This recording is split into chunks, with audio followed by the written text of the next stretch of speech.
సంగారెడ్డి జిల్లా సదాశివపేట పట్టణంలో హనుమాన్ నగర్లోని శ్రీ వీరాంజనేయ స్వామి విగ్రహ ప్రతిష్టాపన మహోత్సవం నిర్వహించారు. ఈ కార్యక్రమంలో పాల్గొన్న ఎంపీ రఘునందన్ రావు శ్రీ వీరాంజనేయ స్వామి మందిర ప్రతిష్టోత్తర ఉత్సవాల్లో పాల్గొని ప్రత్యేక పూజలు చేశారు. ఈ కార్యక్రమంలో ఆలయ కమిటీ అధ్యక్షులు శ్రీనివాస్ గౌడ్, ఆలయ కమిటీ కాలనీవాసులు, పట్టణవాసులు, చుట్టుపక్కల గ్రామ ప్రజలు అత్యధిక సంఖ్యలో పాల్గొన్నారు. ఆలయ కమిటీ ఆధ్వర్యంలో భక్తులకు అన్నప్రసాద వితరణ నిర్వహించాలని అన్నారు.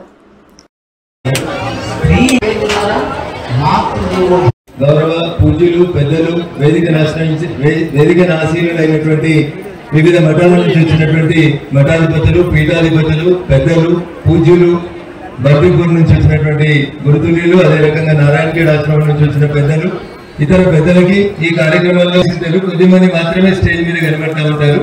అట్లా గుడి పునర్నిర్మాణంలో పాల్పంచుకున్న ప్రతి ఒక్కరికి కూడా పేరు పేరున శిరస్సు వచ్చి నమస్కారాలు, శుభాకాంక్షలు. ఆ భగవంతుని ఆశీస్సులు ఆ కుటుంబం మీద వారి మీద ఉండాలని మనస్ఫూర్తిగా భగవంతుని ప్రార్థిస్తా ఉన్నాను. భారతదేశం అంటేనే సంస్కృతి సాంప్రదాయాలకు పుట్టినీరు. ఏ దేశం ఎగినా ఎందుకు కాలినా పొగడరా నీ తల్లి భూమి భారతిని అని చెప్తారు. ఈ రోజు మన దేశంలో గుడుల నిర్మాణం పట్ల ప్రజలకు ఎంత భక్తి ఉందో, మన దేశంకి వెళ్ళి అమెరికాలో ఉన్నా, ఆస్ట్రేలియాలో ఉన్నా మనం ఎంత గొప్పగా పండుగ చేస్తా ఉన్నామో మన పిల్లలు ఆ దేశం లోపల అంతే గొప్పగా పండుగ చేసేటువంటి రీతి లోపల మన సంస్కృతి సాంప్రదాయాన్ని ప్రపంచమంతా గుర్తిస్తుంది, గౌరవిస్తుంది.